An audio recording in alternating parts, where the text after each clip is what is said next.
Well, welcome to episode number 2. I guess the name of it is Just Another Damn Podcast with Jay Thomas and my son Ty for now until we come up with another name. But that's where we're going with. So welcome to Just Another Damn Podcast. What's going on, buddy? Not much. Busy week already. So. Usually we drop these on Mondays, but we were both busy yesterday, so this one gets dropped on Tuesday. Busy businesses or what? Yeah, just working a lot. Mondays are always busy. There's meetings for the normal job. The normal job on Monday mornings, and then just taking care of stuff at the gym, cleaning gutters today, and yeah. Oh, you were doing gutters today. Yeah. All right, so people don't know real quick. So we were going to do this last weekend, and we just got right into it with Iran, and I'm still having to shower off after that conversation. So you own a couple businesses. Started them on your own. You own some real estate. Your big stuff's the gyms. That's your big. You got 3 now. 3, yeah. You got two Apex locations, and your pride and joy right now is your new Birdies Athletic Club. Yeah. So tell folks what that is. Yeah. So Birdies is, it's a 24-hour gym with golf simulators. That's kind of the simplest way to put it. Yeah. So with 5 in there? I think there's 5. Yeah. There's 5 golf simulators in there. I was essentially trying to build, I wanted a 24-hour facility that's got a very high-quality gym. The thing is that this concept is somewhat new, and what I see, there's another very, very good facility in town as well, but kind of around the country is what you see trying to just find this concept, if you try to look it up, is you have like a few simulators, and they vary in quality, you know what I mean? That's sure. Kind of up to whoever's building them. But then it's, the gym side of things is typically just like a small like studio setup, so you might have a little bit of turf, maybe some bands, a couple dumbbells, whatever. Just small, if you think of like a personal training studio, basically is what it is, where it's not where, the problem comes where, golf is inherently extremely expensive. Yeah.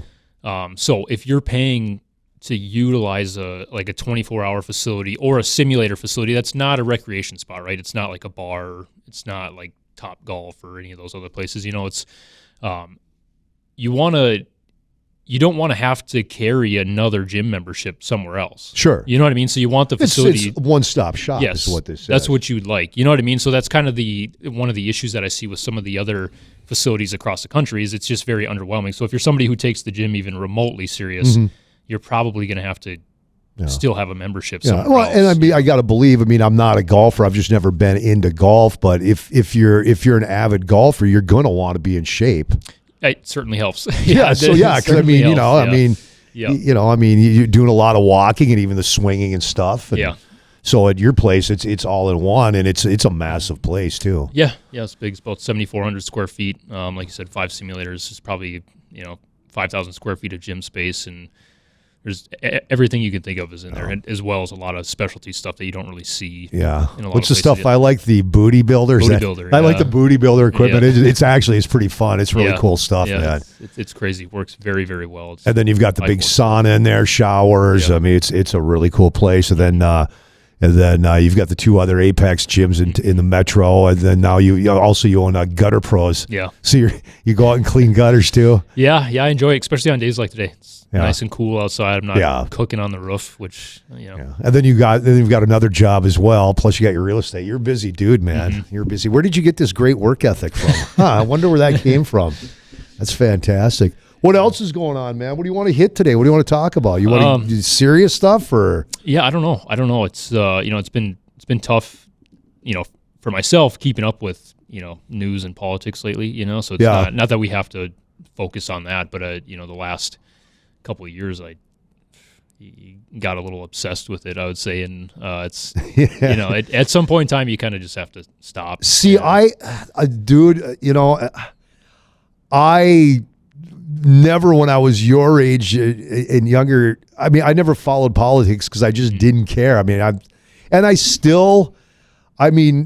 you get older, you're doing with my job, talk radio, you can't 100% avoid it. I talk about it, follow it a little bit, but you catch yourself going down that rabbit hole, and it's like you get sucked in, and now you're always pissed off, and it's like I try to tune it out, but not tune it out to the point where I don't know what's going on. That's the worst. I've learned when to go, okay, you know what, enough. I need to walk away. I think that's the problem is people have become, there's people out there that follow politics, but they know how to follow politics. They know how to, not take it to the extreme level like what we saw happen over the weekend at the Correspondents Dinner. But there's other people that just get brainwashed into some rabbit hole, and it consumes their whole lives, and then they're just miserable as hell. And it's like I can't go down that road, man. Like I said, I'll touch it here and there and put my digs in, but I need to check out from it. I can't do it day in and day out. When do you think you started getting interested in politics? I guess I'm not saying it's like a passion of yours by any means. No, but like I'm not. just out of curiosity because I like what you were just saying. You don't really know. I would say, I remember 9/11. I was getting ready for work that morning. I had a radio show, and I was going into the radio show, and I was at home getting ready, and I hear on the TV that a plane hit the Twin Towers. I'm like, holy shit, what? So I come walking out of the bathroom, and all I'm thinking is okay, pilot, passed out. Something happened, lost control of the plane. Because you didn't see that it was a commercial airline. I didn't know if it was a private, little Cessna or whatever it was. And then I'm standing there watching the coverage, and all of a sudden you see another plane come in, and it's like, oh my God, I'm freaking out. So I got to get to work, and you start panicking. And then as I'm driving into work, I'm hearing that the Pentagon got hit, and then there were reports that the White House got hit. And then, so anyway, you would think that would have, okay, now you're going to get in politics. What the hell's going on? Even after that, I didn't get into politics, and I was doing talk radio at the time. I couldn't get into it. It just wasn't my thing. I always had this feeling, and I still do, that these politicians just they're not in it for us. They're in it for themselves. And then when I got out of radio for a while, and then I got sucked back into talk radio, and I tried to stay away from it, but it kept coming up. Politics. And like I said on the last podcast, I was always a fan of President Trump before he was President Trump. And when politics would come up, it was always about, how come, we're going broke and we can't afford this, can't afford that. And I would say, again, the country's a business. It needs to be run like a business. And if you want this, run right, you got to get a guy like Donald Trump, just being sarcastic about it. And then, the talk started that Donald Trump's going to run for president, and I'll never forget walking down the escalator. And that's when I started getting into it. When he started talking the way he was talking about, immediately going after the media, which nobody's ever done before, and ideas that have never been spoken out of a politician's mouth. You're going okay, this is the dude. This dude isn't a politician. He's an outsider. He's going to come out and clean his stuff up. And you started watching his rallies, and that's what kind of got me more into politics than ever before in my life. But it just got it was fun, but it was exhausting. And he got out of office, and the whole Joe Biden thing happened. And you got to keep an eye on stuff, and it still didn't suck me in. Trump comes back second time around. Again, I talk politics, but I always joke that, hey, I'm not the guy to come to for politics. I joke that I belong to the garage party. That's the kind of politics it's a bunch of guys in the garage drinking beer, talking politics, where there are people that just, for them, it's a sport. They live it, eat it, breathe it. And just like there's probably people that understand, like I'm into cars and stuff. They don't get it. I just don't get how you can be into cars. It's whatever you're into, but that's what got me into the politics where I'm at today. Again, not heavy deep into it, but follow it more than ever followed it in my life. Just because it's Trump, and it's what this guy's gone through is crazy. So What got you into it? Because you were never really political growing up. No, I mean, I somewhat, I was going to say somewhat similar, but yeah, fourth grade, I saw what happened to the Twin Towers. And no, it was it was about the same time frame, I guess. I started paying attention when Trump was running for president. And then I really, really started paying a lot closer attention during COVID. COVID's what sucked you. Okay, what was it about the pandemic that sucked you in? Because that just pissed me off. Yeah. What they did to this country, the way they handle it, it's unbelievable. Yeah, and it's no better now with hindsight. It's even worse. No, it's worse now. Yeah. And so at the time, interestingly enough, I was working as an automation technician for a company here in town, and we built automation equipment for the pharma industry. So we built machines for big pharma. Big pharma. Like I've been in all the plants of all the companies you can rattle the names off of, and this was right around the time where, well, for one, I put off getting vaccinated for a long time, and it wasn't for any particular reason. Like at that time, I didn't like know what was going on, or I wasn't really paying super close attention. And this subsequently was the same time where I really started getting into podcasts. It was like the exact same time. So I started paying really close attention to Joe Rogan at that time, because he was the only person who had anybody on that was like speaking like against it or giving us any kind of other outside information on it. And and he was really like the first long form and just tell it like it is. Yeah. So I was paying really close attention to that, and then I used to travel a lot for work. So I travel all over the country, go overseas to some of these plants and stuff. And as soon as the stuff happened where they were starting to require vaccines, and like it was starting to get pushed harder and harder, I was getting to travel less and less because the plants they weren't letting you in unless you were vaccinated. Sure. Right? They got to make that decision essentially. And then when it was the Supreme Court ruling, like before or after, but it was when they made the decision that any company over 100 employees, they were going to have to require vaccines, and I quit. So when that happened, that was in the middle of when it was right at the election. It was like the turn of the election, right? Okay. So I quit that job for that. No, it was like no hard feelings or anything. Everyone there was super supportive. They didn't. They understood. And a lot of people went through that too. Yeah. Yeah. So I left framed houses in the middle of winter for a while, and then as soon as Trump, no, was it before or after? I can't remember. But I know it's so hard to remember because it was just chaos. The ruling for that got overturned, and then I quit framing and went back to work. Went back because you didn't have to get the shot. Yeah, exactly. Yep. And it was a great job. It was a great employer and stuff, and I enjoyed what I was doing. But that whole time frame, that is when I really started getting deep into it, and that's Did you ever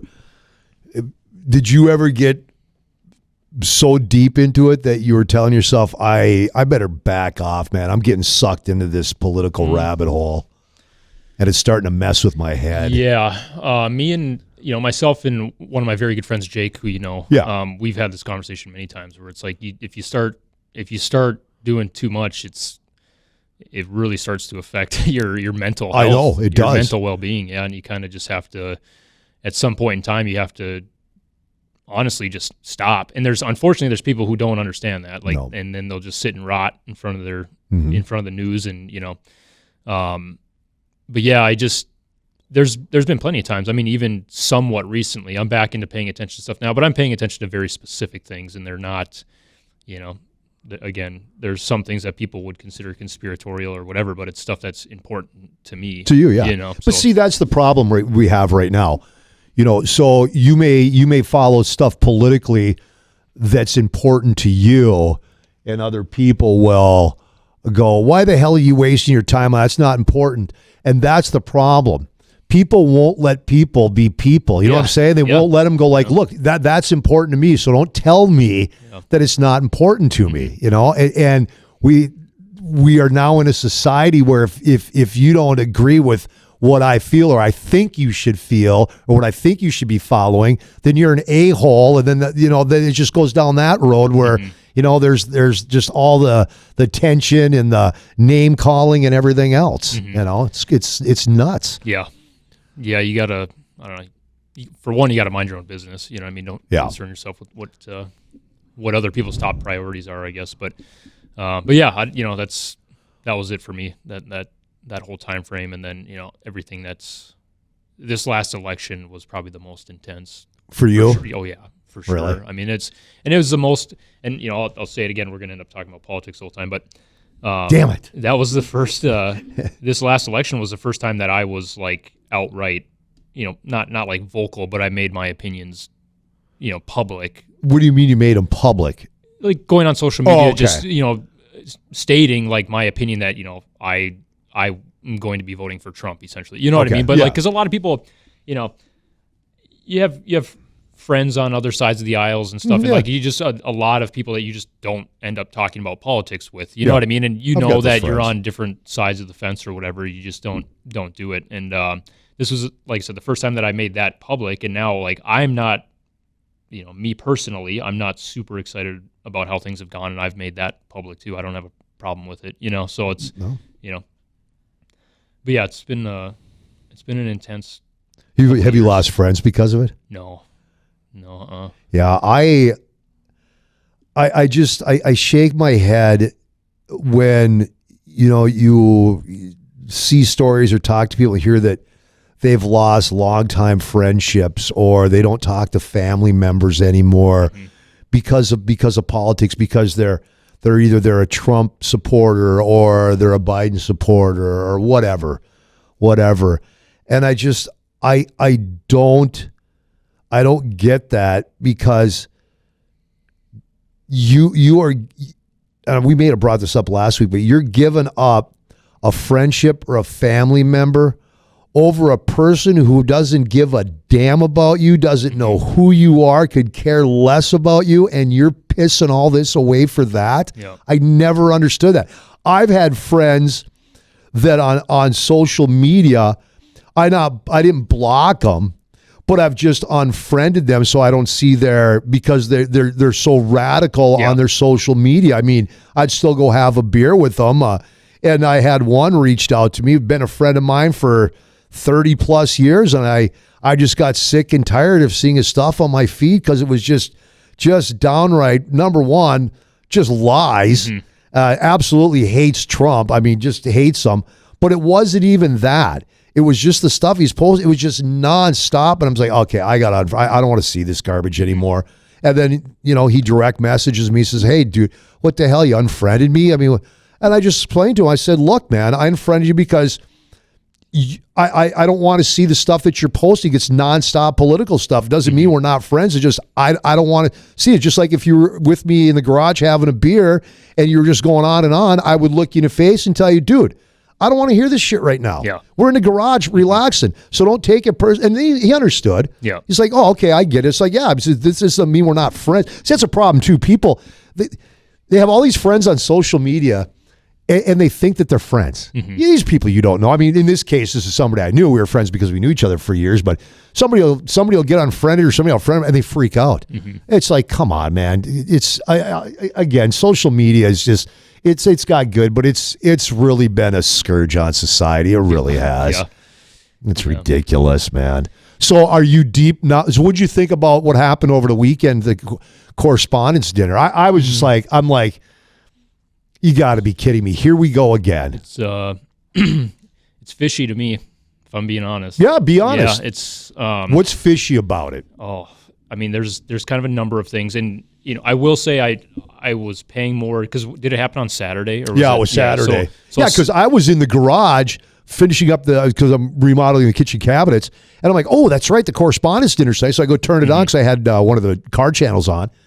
And I was like, oh, Trump's going to have great one-liners. It's going to be fun. Nothing's going on. I'm like, what the hell's going on? So I turn it off, turn it back to the card channel, and doing some work. I'm like, well, let me go back and see if this thing has started. And I turn it on. I'm like, what just happened? And then we know what happened from there. So anyway, So what was fishy about it? So I started learning about everything probably Sunday morning. Yeah. And then by Sunday evening, I was actually going to message you Saturday night and say, hey, Ty, did you see buddy? And I'm like, I'm not going to bother him with this stuff. Yeah. So I started seeing and again, a lot of this has to do with like who you follow and who you're paying attention to, like what, stories or snippets you're going to hear and stuff. But, I for one, I'm still curious, and maybe this has come out again. I haven't the last day and a half. I got nothing. Okay, working. So maybe I can help you. Yeah, help me understand. So, the news reporter who got cut off on live Fox. Okay, so I'm very curious about that scenario because she was explaining the story that she was talking to Caroline Levitt's husband. Correct. And he was basically explaining to her that she needs to be safe tonight, like just very, very strange things. And she was going on and on, going into more detail about the story, and she got cut off, right? Yeah, she got cut off, and I can't, because I really haven't followed that rabbit hole. I know she got cut off, and again, I haven't followed that one, so I can't go any farther on that one. So on that point, I'm just curious about it. Like, I would like to hear from her. Yeah, I want to hear the rest of the story, basically. You know what I mean? And I don't know if we're going to get it. I don't know if it's out or if she's I haven't heard anything. So, and that was Caroline Levitt's husband. Caroline Levitt making and I want to be very clear. I'm a huge fan of hers. I thought she was. She's a rock star. Things change a little bit now, but she seems super, super intelligent. I've always been like very impressed with her. But just she's making comments about shots being fired prior to the dinner, and I know that could have been a coincidence or just a weird happenstance. Now that one I can understand why people would think it's silly of me to even say that, but because that one I do think it's silly to say because it's like I look at it, it's like. She knows President's hasn't been in one of these. Yep. He's going to shoot some shots are going to be fired from his mouth. So that doesn't play into it at all for me. So yeah. And now the other one, the last thing, and I'm trying to remember if there was anything else off the top of my head, but the really big one was after this event, you have Trump making his statement about it, making his speeches. He's going into heavy detail and a heavy push about the ballroom, right? The White House Ballroom. Now, I am unaware of what's actually happening with the ballroom at the moment. Like, construction got stopped or for whatever. Once again, the judges stopped it. Yes, okay, yes. So that being said, Trump took this moment to really kind of push for the ballroom, right? And if you look at the timeline on X or Twitter, and I, to be clear, I don't have a Twitter account. I just follow this from, again, the other people that I'm watching. There's a litany of right-leaning influencers who all at the same time posted about the ballroom and how important it is that the ballroom gets done, and this is why, you know what I mean? And it's one of those things where in the last year and a half, these things that just keep happening, and now it's almost like they don't understand. And again, I could be completely wrong, and this is all just coincidence, but it's like they don't understand that, like, we're kind of picking up on the stuff. You know what I mean? Or I feel like we are. And it doesn't mean that I think this is all true, but I'm like, this is all very strange. And the other thing, I didn't get, someone is going to have to kind of look into this or correct me if I'm completely wrong, but the guy, the shooter, you had mentioned the other day about the NASA, like scientists and stuff. All the scientists gone missing, yeah. He is he's a NASA correspondent, like he's involved with NASA and those programs and stuff. So I thought that was very interesting as well. He wasn't like involved like these other scientists are. He was very lightly. He did very little work. I mean, he wasn't in a where he's got information classified or was working on, like some of these, that one scientist was working on anti-gravity stuff. I mean, when you look into that, these scientists that have gone missing, I mean, these are people that were deep into these programs, and their deaths are just the craziest thing. I mean, 3 of them have died or have gone missing hiking. They're just gone. The one gal was with her friend. Yeah. They were hiking. She was the one that was really deep. I think Jet Propulsion Lab or one of the. They're hiking. They're talking. She's laughing. Her friend turns around. She's gone. Yeah. Just gone. How the hell does that happen? I mean, it's crazy. But again, these are people that are really deep in these programs. This guy just dabbled a little bit. He invented like some video games, some interactive games. He's got a brilliant or unbelievable, education. It's crazy. So, how about this too, right? So again, that's just like that's just a strange coincidence that he had any involvement in it. It's just very, like, what are the odds of that? But the other thing was there was independent journalists coming out making massive claims about security at the event. Oh yeah, that there was there's no metal detectors, nothing. They walked right through. No, what they were saying was, and I saw many journalists from all different independents, mainstream. They were all even, I believe some politicians were even saying that it wasn't that. It was like you basically could have just had a piece of paper and wrote something on it, and they weren't even looking at that. Would have got you through. Nobody was checking anything real close, like going, okay, this okay, you know what, this doesn't match that. And that was an issue. I'm a guy that I believe there are coincidences, but yet there aren't coincidences.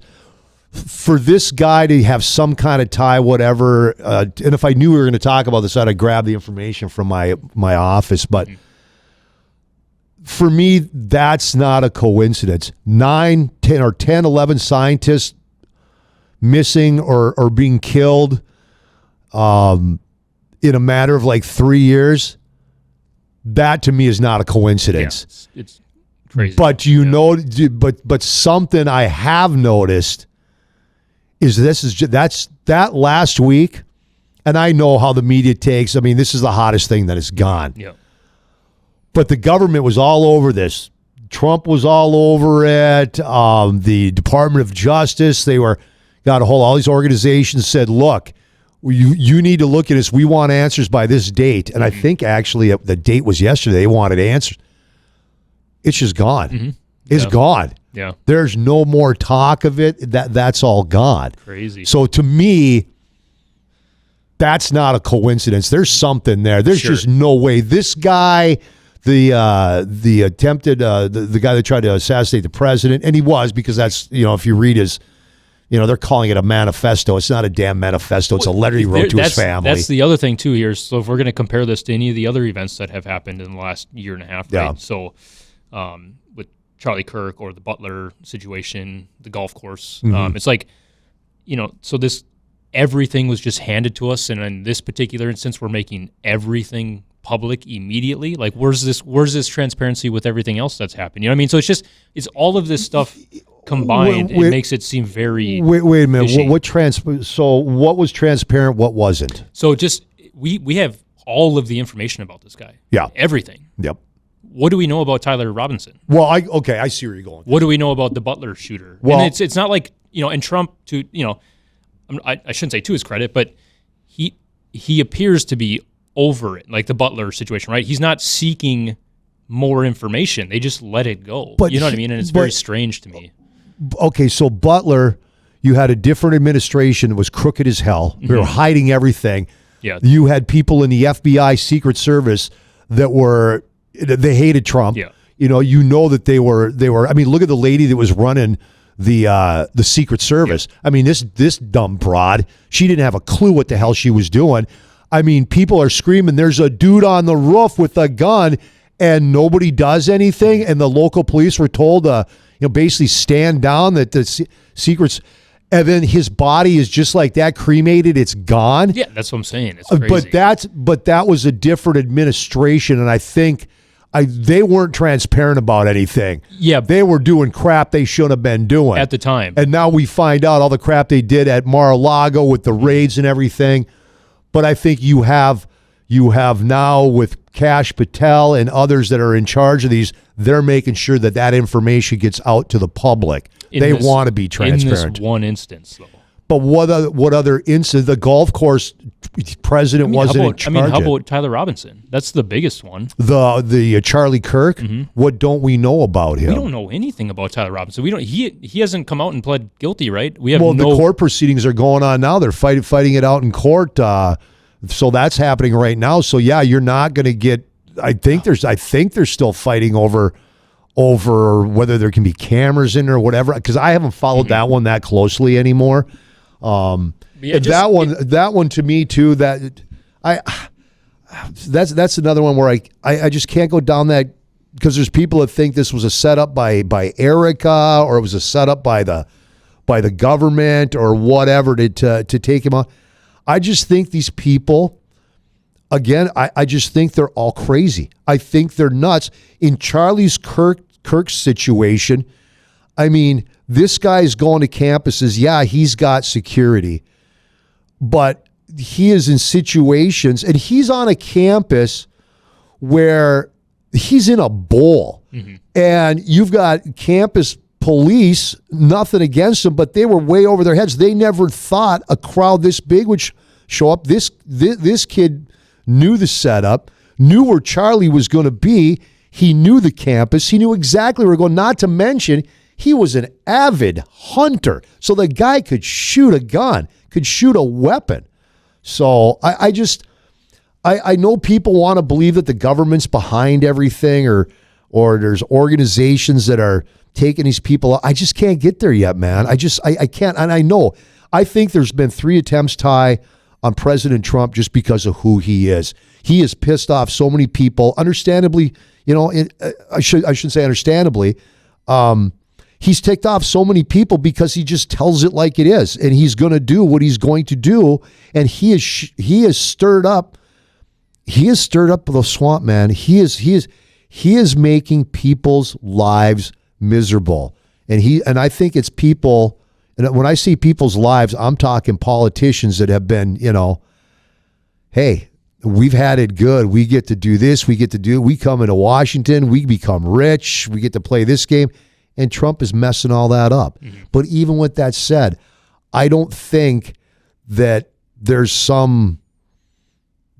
Do I think there's a dark government? Yeah, I do think there's a dark... But I don't think that they're finding some punk kid to take out a Charlie Kirk, or some punk kid to try to assassinate the president. Because if there's a dark government, I think there is, or organization, whatever, I mean, think about it. If their goal is to take out Donald Trump, you're not going to go find some punk ass kid and say, whatever it would be, hey, we'll give you, $1 million, whatever. They're not going to do that. There are people out there that they can find, that they could hire, that are professionals, that could come in there, boom, done, over. I mean, it's just, it's just when you look at who these people, now, I think these people are getting brainwashed. They're following all this rhetoric and they're buying into it. And so kind of in a way, maybe they are being, hired, not the way that you think hiring a hitman. Yeah, but I understand what you're saying. Yeah. There are people that know how to get on social media and just put stuff out there. And they know, hey, there's going to be vulnerable people out here that either have problems in their life or whatever, and they're just going to go down our rabbit hole. And without hiring somebody, they're trying to find somebody to take the president. That's my thought on it. If that makes any sense. Yeah, no, I mean it makes perfect sense. I've listened to, and again, I could be listening to the complete wrong people, but I've heard too much. I've seen and listened to too much explanation on so many things, like specifically, getting away from the correspondence, I guess, but like the Charlie Kirk stuff and what happened that day. I really, really started paying a lot of attention after Joe Kent resigned and the statements that he made about the situation and stuff as well, because and was he the head of Turning Point? No. Joe Kent was Trump's head of counterterrorism. Okay. So, because technically that is a domestic form of terrorism, and they were immediately shut down from investigation. He came out and said this publicly after he resigned, and we don't have any answers on that. But aside from that, the Correspondents Dinner, to me, it's just all of kind of those small things. And it's not even small to me, I guess, but the whole,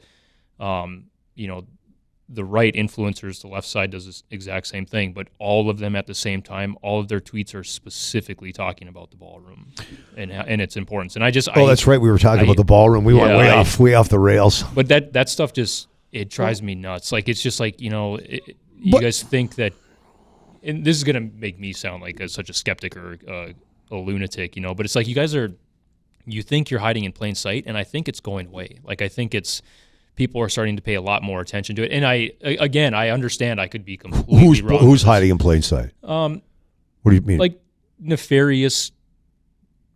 It changes, right? Like in this case, I believe that this was. It feels to me like it was kind of an act. Oh, because all of a sudden the ballroom thing came up, and everything was based around the ballroom, and it's hard for me to convince myself to not think that. You know what I mean? Just because of the stuff that I've seen, but a lot of this stuff doesn't get mentioned. See, I don't know. Maybe I'm naive and I just don't follow enough stuff. But you're right. When this happened Saturday night, everybody was hitting the ballroom thing. Everybody. But here's what happens. Okay, number one. The president comes in there and he says, look, man, I'm knocking this wing off the White House because it's crap. It's run down. It's useless. People have to walk through the grass. We have to hold parties outside. People are walking through wet grass. Women are sinking.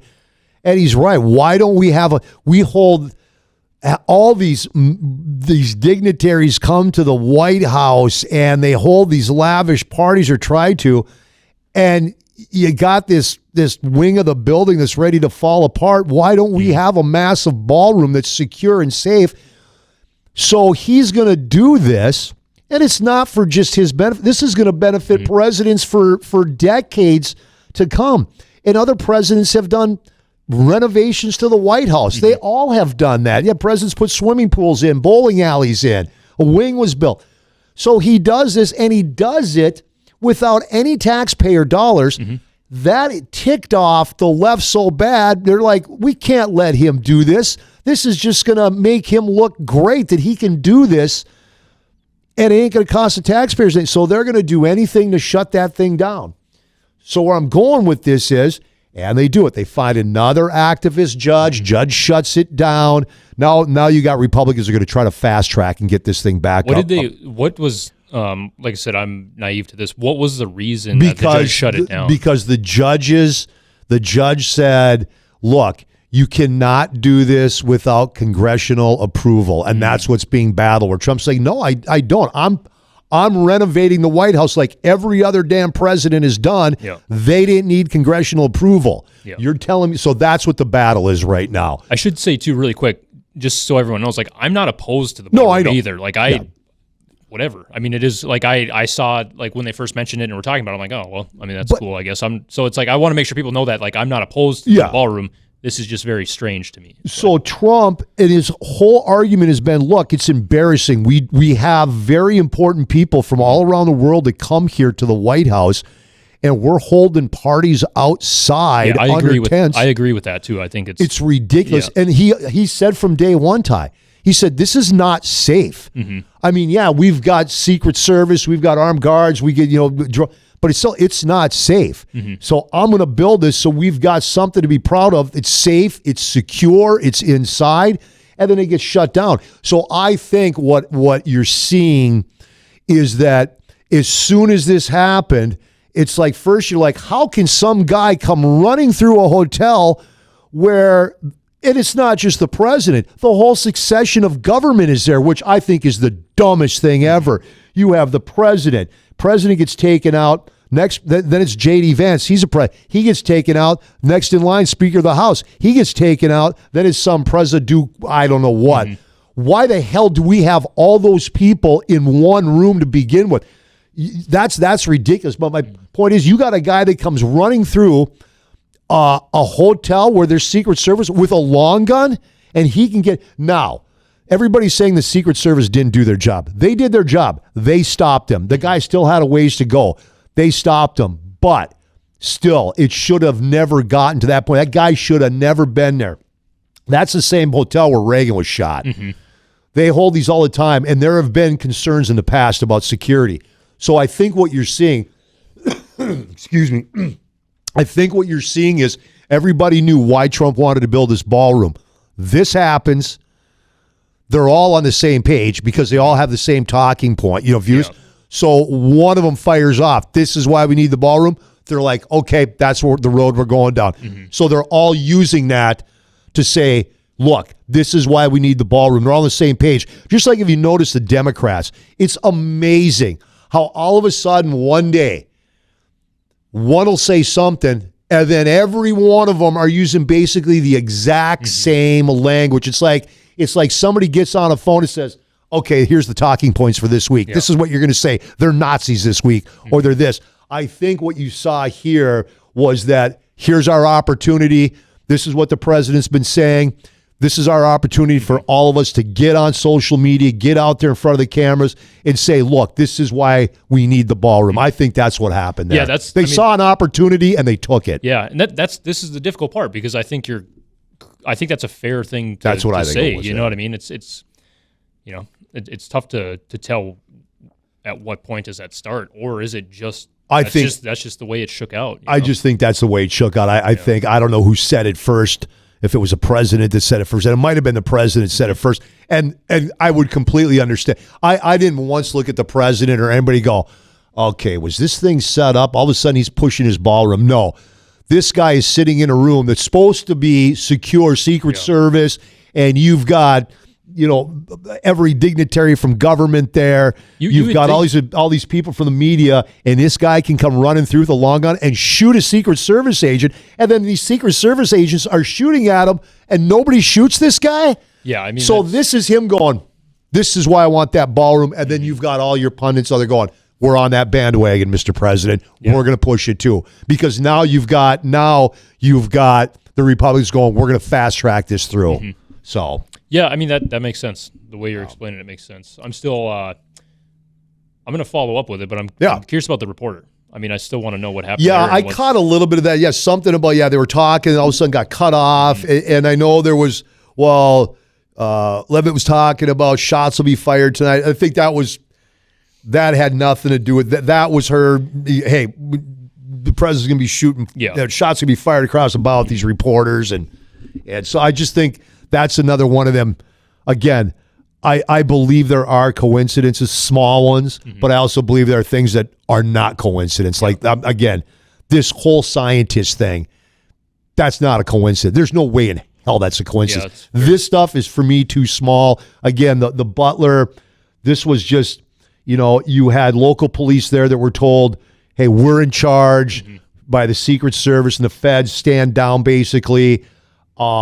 This guy's up on the roof, local police, hey, the dude's up there. There's a guy up there. And finally, their officer gets up there. Well, he's up there. Yep. Ladder's not tall enough, so he's got to pull himself up to look. Well, the guy's got an AR pointed at, boom, drop. Cop's got to drop. He can't do anything.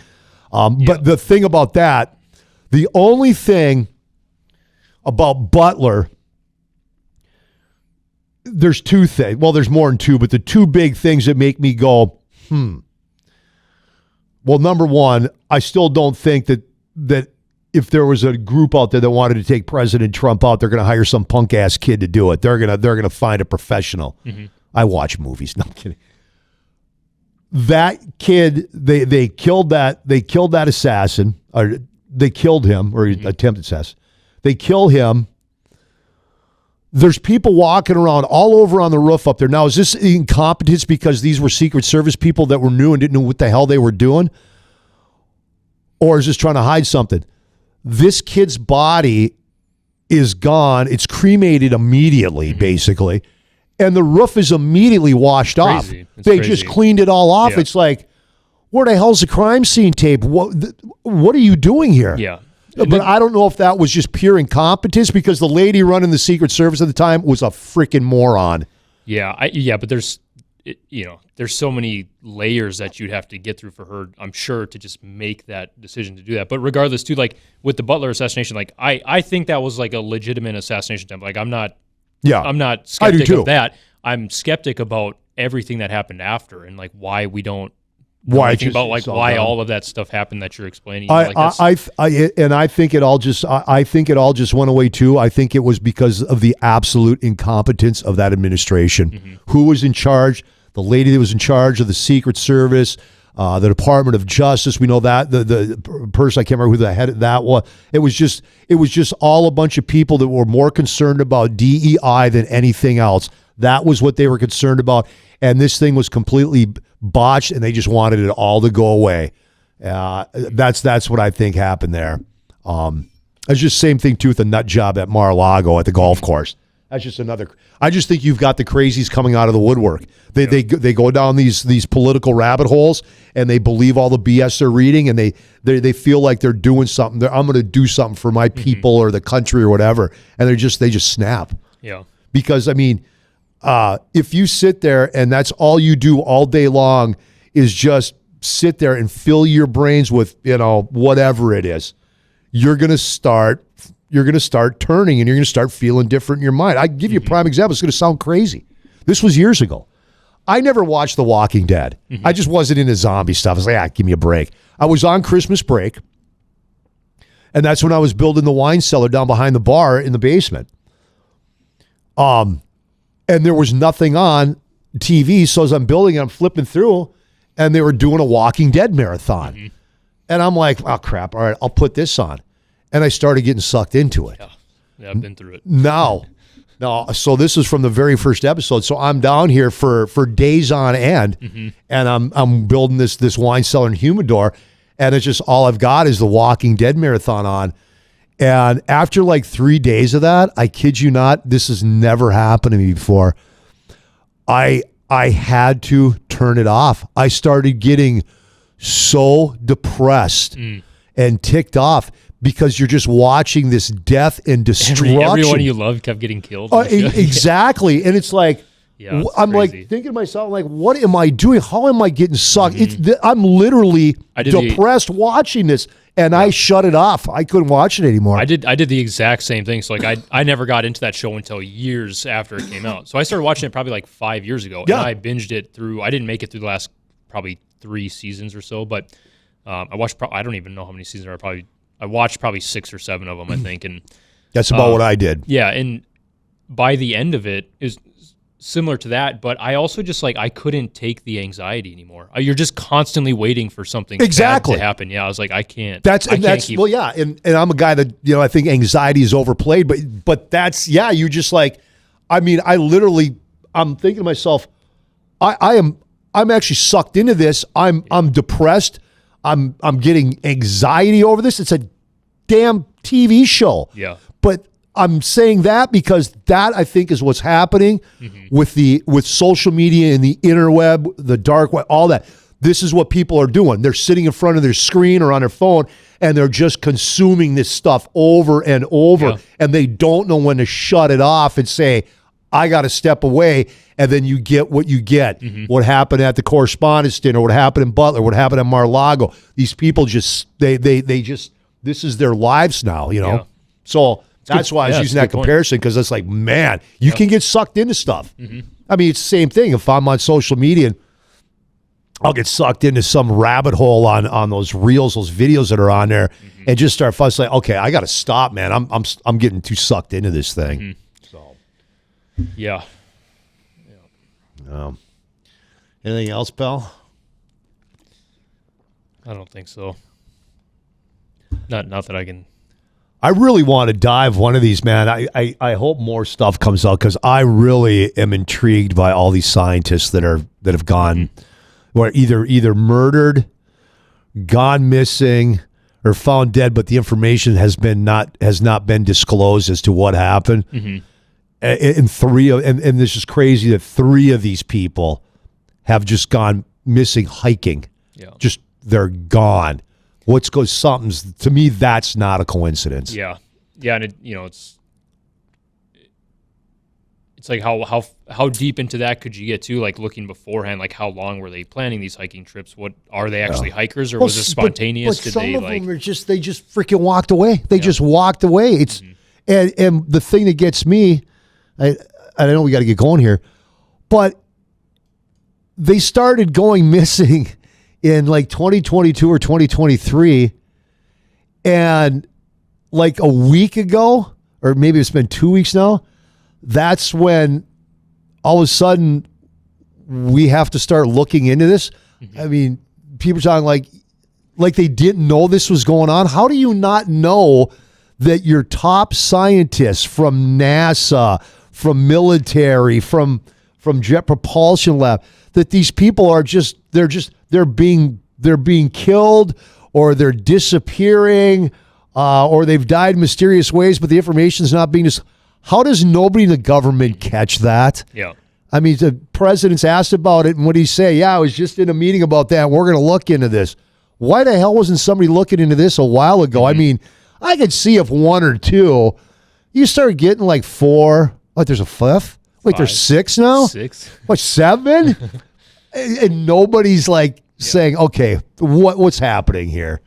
So, all right, I guess with that, we're good. Till next week. What do you want to talk about next? Well, we'll see what happens in a week. Yeah. Who knows this crazy world, man? Yeah. All right, buddy, that's it. All right, that's another one in the books, man. Just another damn podcast. Jay Thomas, my son Ty, and at some point we'll come up with a cooler name, but that's what we got for now.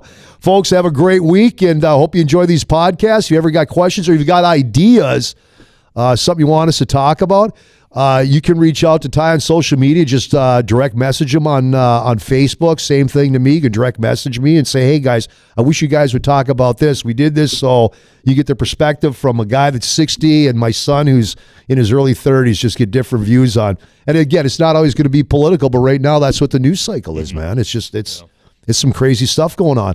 All right, man. We'll talk to you guys next week, or we'll see you guys next week on the podcast.